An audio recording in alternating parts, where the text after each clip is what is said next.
नमस्कार दोस्तों, MPN academy में आप सभी का हार्दिक अभिनंदन है। प्रस्तुत है बिहार करंट अफेयर्स। दोस्तों, इस वीडियो में हम लोग मई 2023 महीने के बिहार करंट अफेयर्स से संबंधित 30 महत्वपूर्ण मल्टीपल चॉइस क्वेश्चंस को हिंदी और इंग्लिश दोनों भाषाओं में व्याख्या के साथ हल करेंगे।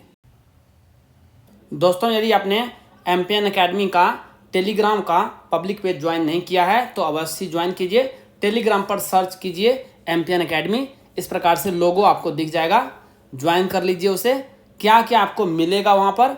इंपॉर्टेंट अपडेट्स और न्यूज़ मिलेगी बीपीएससी एग्जाम से संबंधित। फ्री प्लानिंग और स्ट्रैटेजी की पीडीएफ मिलेगी आपको इस टेलीग्राम पेज पर। टॉपर के रिजल्ट्स अनाउंस किए जाते हैं एमपीएन एकेडमी ऐप के जो टेस्ट सीरीज होते हैं करंट अफेयर्स और स्टैटिक पोर्शन के, और एमपीएन एकेडमी यूट्यूब चैनल के वीडियो अपडेट्स भी आपको मिलेंगे। तो इस पेज को अवश्य ज्वाइन कीजिए। पहला प्रश्न है, भारतीय दूरसंचार नियामक प्राधिकरण ट्राई की ओर से हाल ही में जारी रिपोर्ट के अनुसार बिहार का दूरसंचार घनत्व कितना है? According to the recently released report by Telecom Regulatory Authority of India, what is the telecom density of Bihar? The right answer is option number A, 55.23।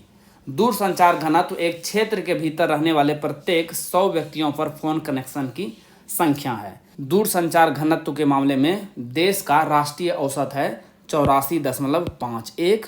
Bihar दूरसंचार घनत्व में सबसे नीचे और दिल्ली शीर्ष पर है। दिल्ली का दूरसंचार घनत्व है 273.67।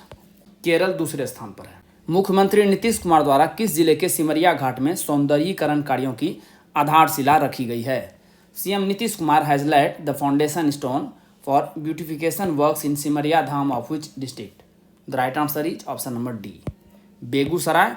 मुख्यमंत्री ने गंगा नदी के तट पर लगभग 115 करोड़ रुपए से बनने वाले सीढ़ी घाट, रिवर फ्रंट और अन्य सौंदर्यीकरण कार्यों की आधारशिला रखी। जल संसाधन विभाग सौंदर्यीकरण कार्य के माध्यम से सिमरिया में राजेंद्र सेतु और निर्माणाधीन 6 लेन पुल के बीच में गंगा नदी के बाएं तट पर आवश्यकता अनुसार उच्चीकरण, सुदृढ़ीकरण और शीट पाइलिंग कराते हुए संपूर्ण कल्पवास क्षेत्र में श्रद्धालुओं के लिए विभिन्न सुविधाओं का निर्माण कराएगा।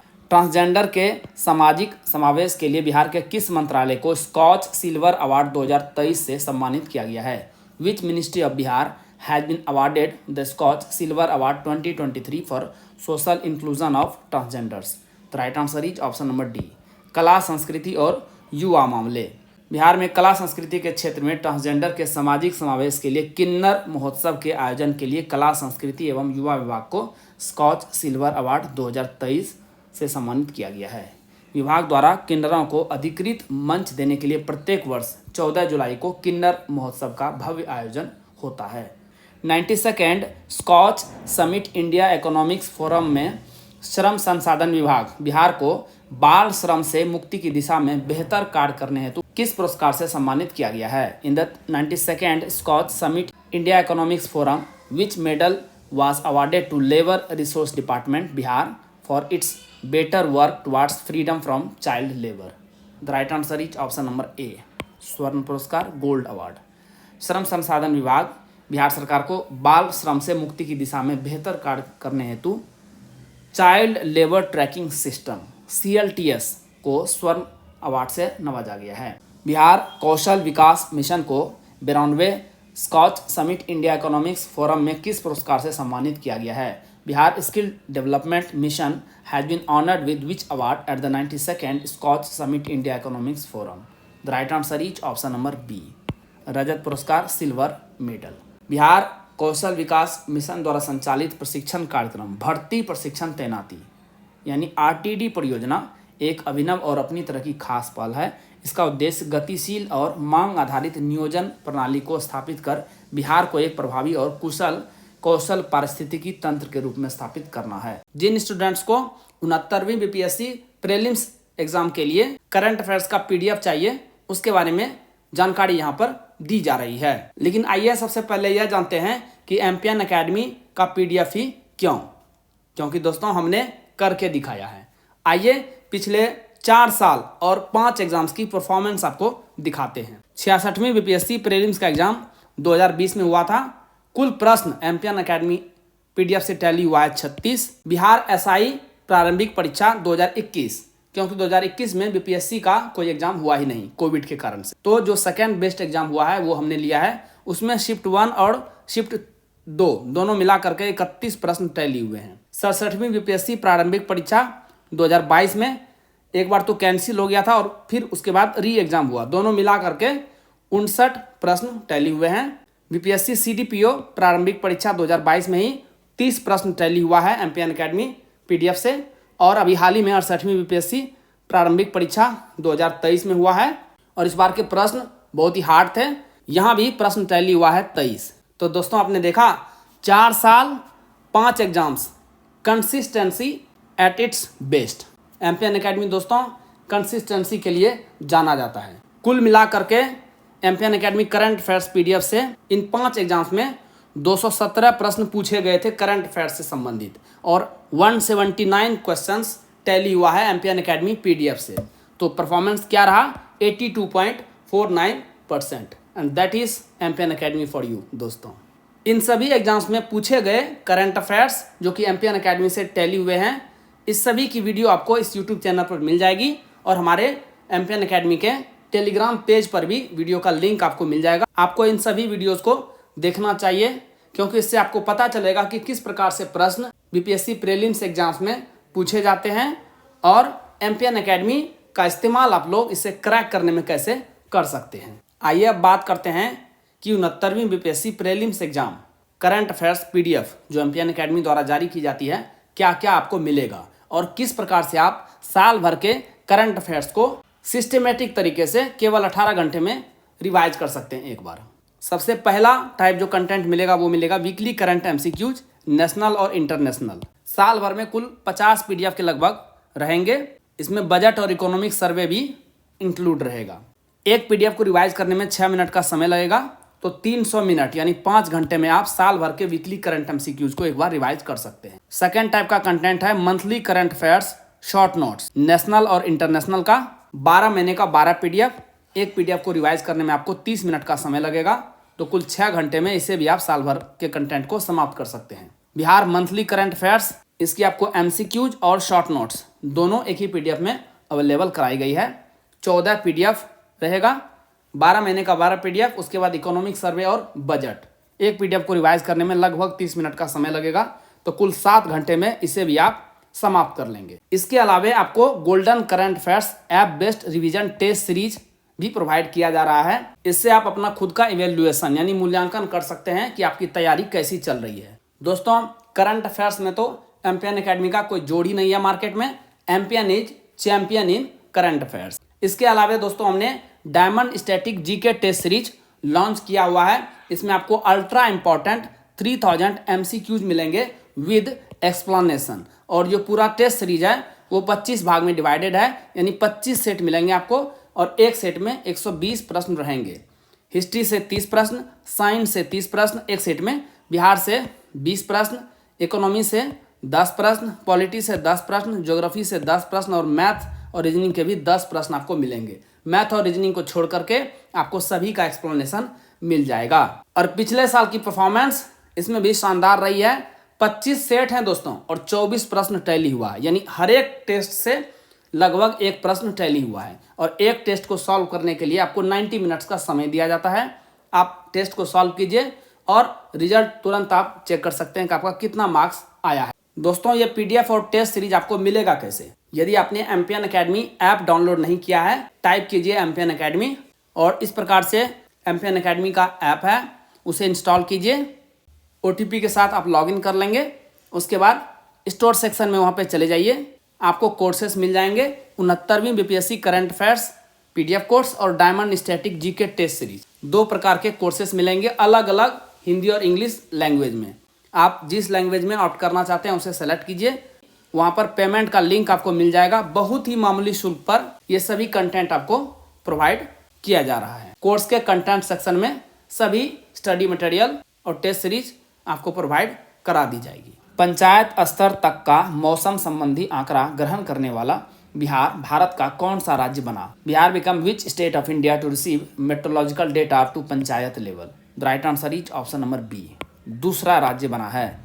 पंचायत स्तर तक का मौसम संबंधी आंकड़ा ग्रहण करने वाला कर्नाटक के बाद बिहार भारत का दूसरा राज्य बन गया है।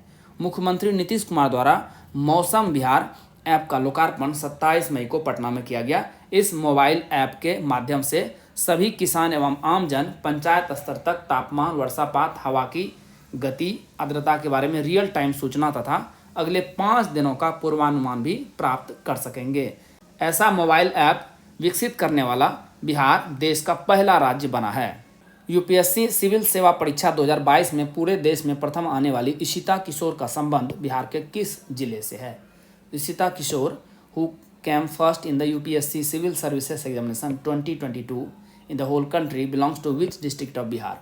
The right answer is option number B, Patna. UPSC civil सेवा परीक्षा 2022 में बिहारी प्रतिभा ने पूरे देश में अपना परचम लहराया है।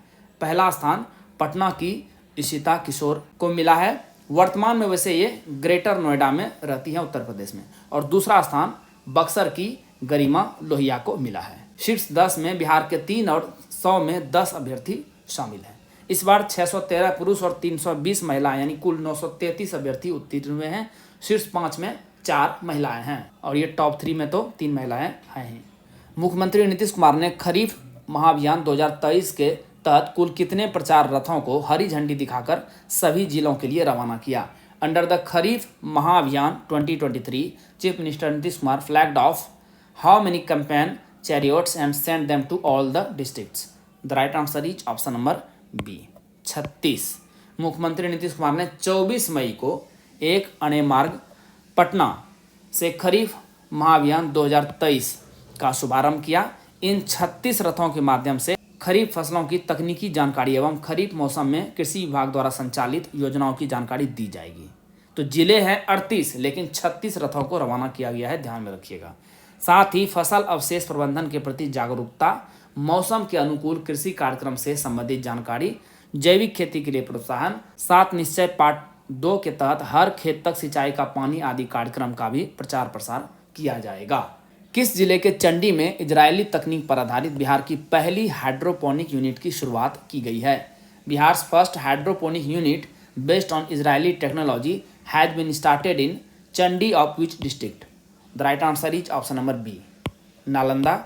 यहाँ बिना मिट्टी के पत्तेदार सब्जियों की खेती होने लगी है। हवा में बीमारी रहित आलू के बीज तैयार होंगे। पानी में बालू या कंकड़ डालकर पौधे लगाए जाते हैं। पौधों को पोषक तत्व देने के लिए विशेष तरह का घोल का इस्तेमाल होता है। घोल में nitrogen, phosphorus, potash, magnesium, calcium, sulphur, zinc, iron को एक खास अनुपात में मिलाया जाता है। ऑक्सीजन को पंपिंग मशीन के जरिए पौधों की जड़ों तक पहुंचाया जाता है।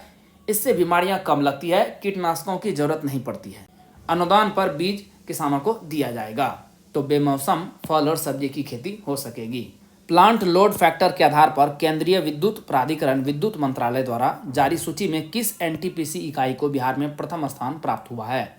Which NTPC unit has got the first position in Bihar in the list released by central electricity authority ministry of power on the basis of plant load factor? The right answer is option number B, NTPC Kanti. सूची में NTPC Kanti Muzaffarpur ने पूरे बिहार में पहला और पूरे देश में 10वां स्थान प्राप्त किया है। प्लांट लोड फैक्टर यहाँ का रहा 87.58%। इसके आधार पर केंद्रीय विद्युत प्राधिकरण विद्युत मंत्रालय ने यह सूची जारी की है। प्लांट लोड फैक्टर को आमतौर पर बिजली संयंत्र की क्षमता उपयोग के पर्याय के रूप में माना जाता है। शिक्षा विभाग ने वर्ष 2023-24 के लिए स्टूडेंट क्रेडिट कार्ड योजना के अंतर्गत कितने छात्रों को लाभ देने का लक्ष्य तय किया है? The education department has set a target of giving benefits to how many students under the student credit card scheme for the financial year 2023-24? The right answer is option number C, 83,000। इस बार की सूची के अनुसार पटना जिले से सर्वाधिक 5,096 और सबसे कम शिवहर के 410 छात्र छात्राओं को लाभ मिलेगा। ध्यान रखिएगा, ये जो बिहार स्टूडेंट क्रेडिट कार्ड योजना है, यह विकसित बिहार के 7 निश्चय योजना के अंतर्गत आर्थिक हल युवाओं को बल के अंतर्गत राज्य के युवाओं के लिए 3 स्कीम है, जिसमें एक है बिहार स्टूडेंट क्रेडिट कार्ड योजना, दूसरा है मुख्यमंत्री निश्चय स्वयं सहायता भत्ता योजना और तीसरा है कुशल युवा कार्यक्रम। यह जो योजना है बिहार स्टूडेंट क्रेडिट कार्ड योजना, यह योजना उन छात्रों के लिए है जिन्होंने बिहार सरकार द्वारा संचालित संस्थानों से अपनी इंटरमीडिएट या 12वीं कक्षा तक की शिक्षा पूरी की है, छात्राओं को उनकी पढ़ाई के लिए 4 लाख रुपये तक का ऋण मिलता है।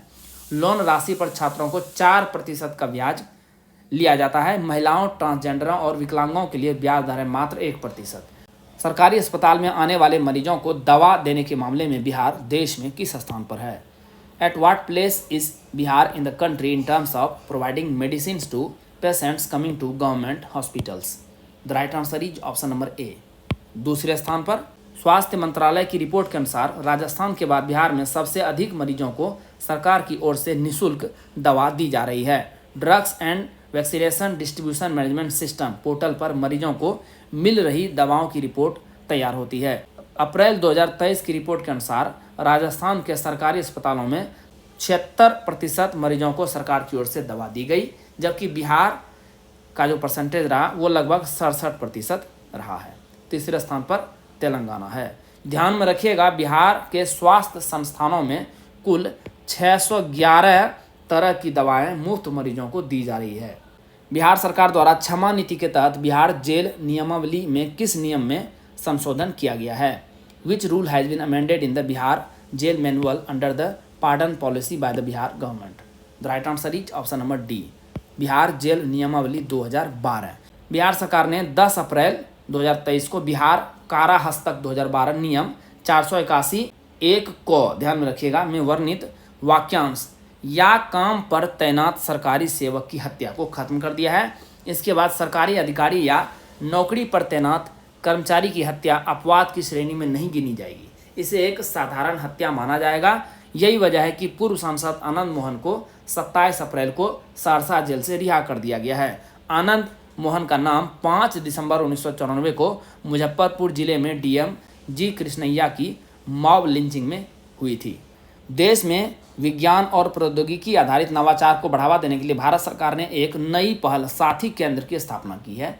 बिहार में इस केंद्र के लिए नोडल केंद्र किसे बनाया गया है? To promote science and technology based innovation in the country, the government of India has set up a new initiative SATHI centre, who has been made the nodal centre for this centre in Bihar? The right answer is option number A, IIT Patna. विज्ञान और प्रौद्योगिकी मंत्रालय के अधीन कार्यरत विज्ञान एवं प्रौद्योगिकी विभाग ने उद्योग, स्टार्टअप कंपनियों, सूक्ष्म, लघु एवं मध्यम उद्यमों और अकादमिक संस्थानों की विज्ञान और प्रौद्योगिकी आधारित आवश्यकता को पता करने और उनकी मदद के लिए प्रत्येक साथी केंद्र लगभग 125 करोड़ रुपए के निवेश से स्थापित किए जाएंगे। साथी का फुल फॉर्म क्या है? Sophisticated analytical and technical help institute.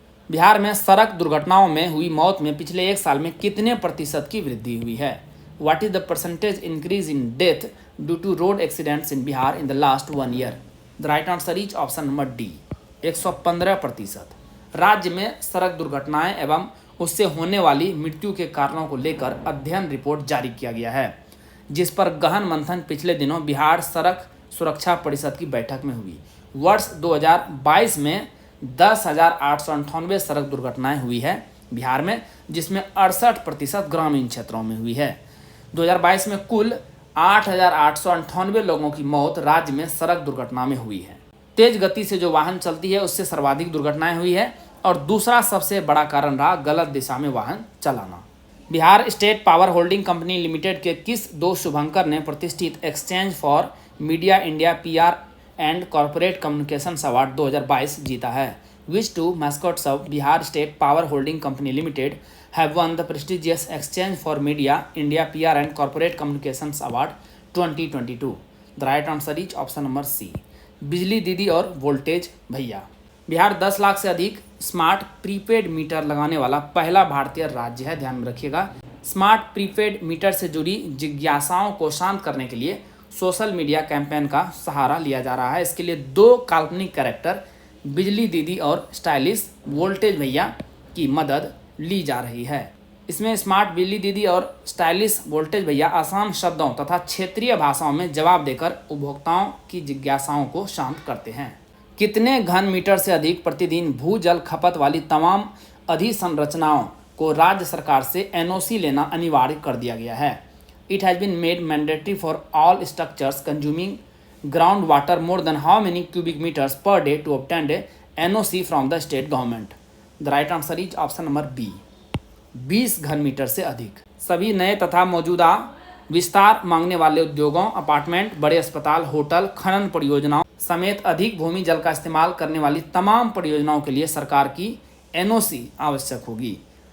लघु जल संसाधन विभाग को इसका नोडल बनाया गया है। एनओसी लेने के बाद ही भूमिगत जल का इस्तेमाल वैध रह जाएगा।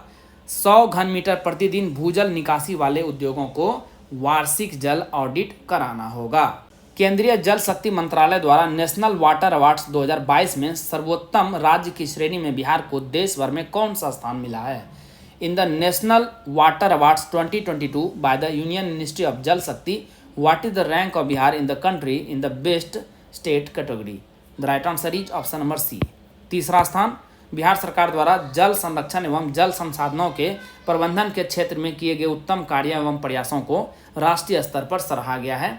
चौथे नेशनल वाटर अवार्ड्स 2022 में सर्वोत्तम राज्य की श्रेणी में बिहार के लिए जल संसाधन विभाग बिहार की 7 सिंचाई परियोजनाओं पर भी गौर किया गया।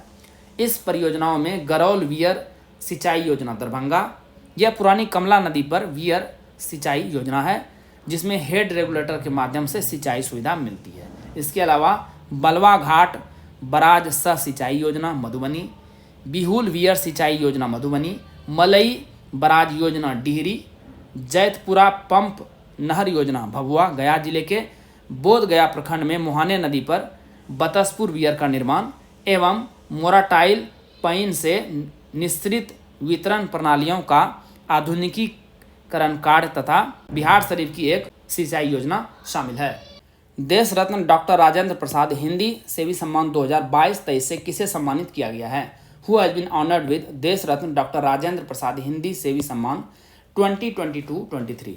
The right answer is option number सी।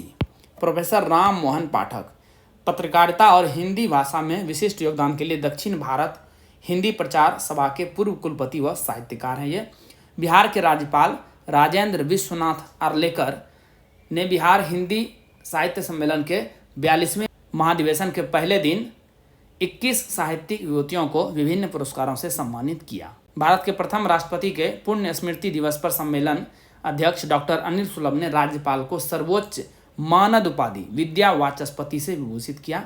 तस्वीर में देखिए।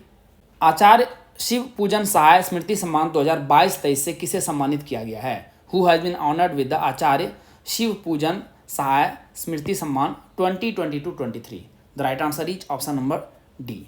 प्रोफेसर चक्रधर त्रिपाठी, ये ओडिशा केंद्रीय विश्वविद्यालय कोरापुट के कुलपति है। बिहार हिंदी साहित्य सम्मेलन के 42वें महाधिवेशन में दिए गए अन्य पुरस्कार हैं डॉक्टर शैलेश पंडित को फणीश्वर नाथ रेणु सम्मान, डॉक्टर राजकुमार नाहर को उपेंद्र महारथी कला साधना सम्मान, डॉक्टर जंग बहादुर पांडे को आचार्य देवेंद्र नाथ शर्मा सम्मान, डॉक्टर प्रशांत कर्ण को पंडित जनार्दन प्रसाद झा द्विज स्मृति सम्मान, ब्रजेंद्र कुमार सिन्हा को आचार्य नलिन विलोचन शर्मा सम्मान, डॉक्टर कमल कुमार बोस को फादर कामिले बुलके स्मृति सम्मान, विदुषी शैलजा बाला स्मृति सम्मान 2022-23 से किसे सम्मानित किया गया है? Who has been honoured with Vidushi Shailja Bala स्मृति सम्मान 2022-23? The right answer is option number A, doctor Kanchana Jha. Hindi साहित्य सम्मेलन 42वें महाधिवेशन में दिए गए और अन्य पुरस्कार देखिए। डॉक्टर बबीता कुमारी को डॉक्टर उषा रानी दीन स्मृति सम्मान, डॉक्टर कुमारी मनीषा को डॉक्टर उर्मिला कौल स्मृति सम्मान, उषा ओझा को स्नेहलता पारुथी स्मृति सम्मान, डॉक्टर पंपा सेन विश्वास को विदुषी किशोरी चतुर्वेदी स्मृति सम्मान, प्रोफेसर रेखा मिश्र को प्रकाशवती नारायण सम्मान, प्रोफेसर उषा सिन्हा को डॉक्टर मिथिलेश कुमारी मिश्र साहित्य सम्मान। इससे संबंधित अंतिम प्रश्न देखिए। महापंडित राहुल संकृतायन सम्मान 2022-23 से किसे सम्मानित किया गया है? Who has been honoured with the Mahapandit Rahul Sankrityayan Samman 2022-23? The right answer is option number A, doctor Kumar Viral. कुछ अन्य पुरस्कार देखिए। डॉक्टर हेमराज मीना को राजा राधिका रमन प्रसाद सिंह सम्मान, अशोक कुमार सिंह को अनूप लाल मंडल सम्मान, विष्णुदेव सिंह को रघुवीर नारायण सम्मान, वीरा पांडे भारती को डॉक्टर सुभद्रा वीरेंद्र स्मृति सम्मान, निवेदिता श्रीवास्तव गार्गी को अंबालिका देवी सारस्वत साधना सम्मान। 5वीं ओपन पारा एथलेटिक्स इंटरनेशनल चैंपियनशिप में बिहार के किस खिलाड़ी ने स्वर्ण पदक जीता है? विच player from Bihar has one the gold medal in the 5th open पारा athletics international championship? The right answer is option number D, Shailesh Kumar. Bengaluru में 4 से 7 मई तक चलने वाली 5वीं ओपन पारा एथलेटिक्स इंटरनेशनल चैंपियनशिप में बिहार के प्रतिभावान खिलाड़ी शैलेश कुमार ने ऊंची कूद T42 प्रतियोगिता में स्वर्ण पदक जीता है। इसके साथ ही वे पेरिस में 8 से 15 जुलाई तक होने वाले वर्ल्ड चैंपियनशिप के लिए भी क्वालिफाई कर गए हैं। मुख्यमंत्री डिजिटल हेल्थ योजना के तहत स्वास्थ्य विभाग द्वारा किस ऐप को तैयार किया गया है? Which app has been prepared by the health department under the chief minister digital health scheme? The right answer is option number C, Bhavya. Bhavya का फुल फॉर्म क्या है? Bihar health application visionary yojana for all. मुख्यमंत्री digital health योजना अंतर्गत प्रथम चरण में राज्य के 4 जिलों मुजफ्फरपुर, नालंदा, गोपालगंज और सिवान में भव्या का कार्य चयनित सर्विस प्रोवाइडर रोडिक कंसल्टेंट्स के माध्यम से किया जा रहा है। संजीवनी सॉफ्टवेयर को पूर्णतः बंद कर इसके स्थान पर भव्या डिजिटल प्लेटफॉर्म को लागू किया जाना है। भव्या सॉफ्टवेयर ऐप में अब मरीजों का निबंधन से लेकर जांच व इलाज तथा मिलने वाली दवा सहित पूरी स्वास्थ्य सुविधाओं की जानकारी एकत्रित होगी। आपराधिक मामलों के निष्पादन के लिए DNA जांच की सुविधा शुरू करने वाला बिहार का दूसरा शहर कौन बन गया है? Which city has become the second city in Bihar to start DNA testing facility for execution of criminal cases? The right answer is option number C, Bhagalpur. अब भागलपुर समेत पूर्वी बिहार और सीमांचल के जिलों को किसी भी मामले में हैदराबाद या पटना जाने से मुक्ति मिलेगी। नाथनगर भागलपुर के कांस्टेबल ट्रेनिंग स्कूल स्थित विधि विज्ञान प्रयोगशाला में DNA जांच की यूनिट स्थापित की गई है। वर्तमान में जिलों से DNA सैंपल को हैदराबाद और पटना भेजा जाता था। मुजफ्फरपुर में भी इसी तरह का एक और केंद्र खोले जाने की योजना है। बिहार के चौथे कृषि रोड मैप के अंतर्गत कुल कितने रुपये खर्च किए जाएंगे? How many rupees will be spent under the 4th agriculture road map of Bihar? The right answer is option number C, 1.62 lakh crore रुपये। चौथे कृषि रोड मैप की अवधि 1 अप्रैल 2023 इसी साल से 31 मार्च 2028 तक की होगी। इस दौरान इसके अंतर्गत 5 वर्षों में 1,62,268 करोड़ रुपये खर्च होंगे। चौथे कृषि रोड मैप का आकार तीसरे से 8,000 करोड़ अधिक है, क्योंकि तीसरे कृषि रोड मैप का आकार था 1,54,000 करोड़ रुपये। कृषि क्षेत्र के सर्वांगीण विकास के लिए राज्य में वर्ष 2008 से लगातार कृषि रोड मैप बनाकर कार्य किया जा रहा है। चौथे कृषि रोड मैप में बीज उत्पादन में आत्मनिर्भरता पर भी मुख्य फोकस किया गया है। गुणवत्तापूर्ण मातृत्व देखभाल के लिए पूर्वी भारत के पहले कौशल संवर्धन केंद्र की शुरुआत किस शहर में हुई है? East India's first skill enhancement centre for quality maternity care has been launched in which city? The right answer is option number B, Patna. इसकी शुरुआत federation of obstetrician and gynaecological society of India FOGSI की ओर से की गई है। इसका उद्घाटन स्वास्थ्य विभाग के अपर मुख्य सचिव प्रत्यय अमृत ने किया। डॉक्टर विनीता और डॉक्टर मीना सामंत ने बताया कि फॉक्सी 35,000 से अधिक प्रसूति और स्त्री रोग विशेषज्ञों का प्रतिनिधित्व करता है, जिसने कौशल संवर्धन केंद्र CSE की स्थापना पटना में की है। यह CSE कार्यक्रम के तहत पंजीकृत सुविधाओं के लिए मान्यता मानकों के आधार पर गुणवत्तापूर्ण सुधार प्रशिक्षण प्रदान करेगा। वित्त वर्ष 2023-24 में बिहार में कितने लाख मिट्टी के नमूनों की जांच का लक्ष्य रखा गया है? In the financial year 2023-24 a target has been set to how many lakh soil samples in Bihar? The right answer is option number C, 6 lakh. जांच के बाद विशेषज्ञ इसका विश्लेषण कर किसानों को उर्वरक के प्रयोग को लेकर सुझाव देंगे। इसका सारा आंकड़ा ऐप पर भी अपलोड होगा। किसान ऐप मिट्टी बिहार ऐप से अपने खेत की मिट्टी के स्वास्थ्य व उर्वरक की अनुशंसित मात्रा ऑनलाइन प्राप्त किया जा सकता है। अगले 3 वर्षों में देश में 5 करोड़ और बिहार की 100% पंचायतों की मिट्टी की जांच करने का लक्ष्य है। हर जिले से 12,000 से लेकर 24,000 तक नमूने लेने का लक्ष्य रखा गया है। पूर्वी चंपारण में सबसे अधिक 24,000 जांच होगी।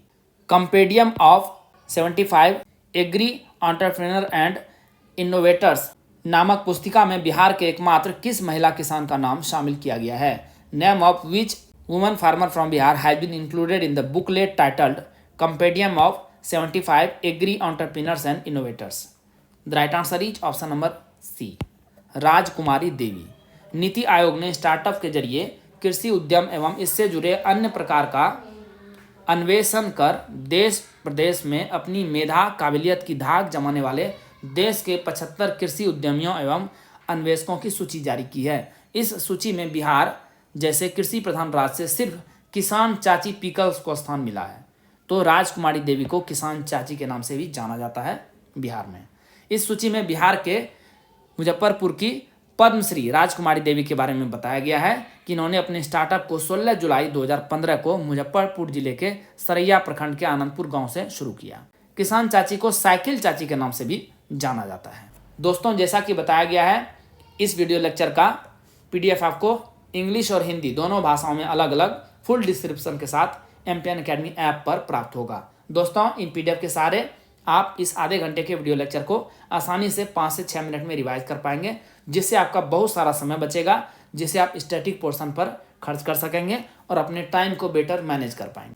दोस्तों, एमपीएन अकेडमी ऐप का लिंक आपको इस वीडियो के डिस्क्रिप्शन बॉक्स और पिन्ड कमेंट सेक्शन में मिल जाएगा।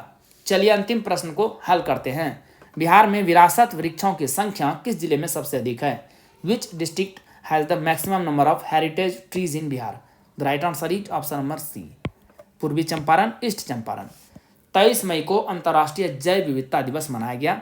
बिहार राज्य जैव विविधता पार्षद की वार्षिक रिपोर्ट के अनुसार बिहार में 50 वर्ष से अधिक पुराने व आकार में बड़े दुर्लभ प्रजाति, सौंदर्यपूर्ण एवं सांस्कृतिक महत्व के वृक्षों की संख्या पूर्वी चंपारण में सबसे अधिक 13,064 है। इन्हें विरासत वृक्ष कहा जाता है।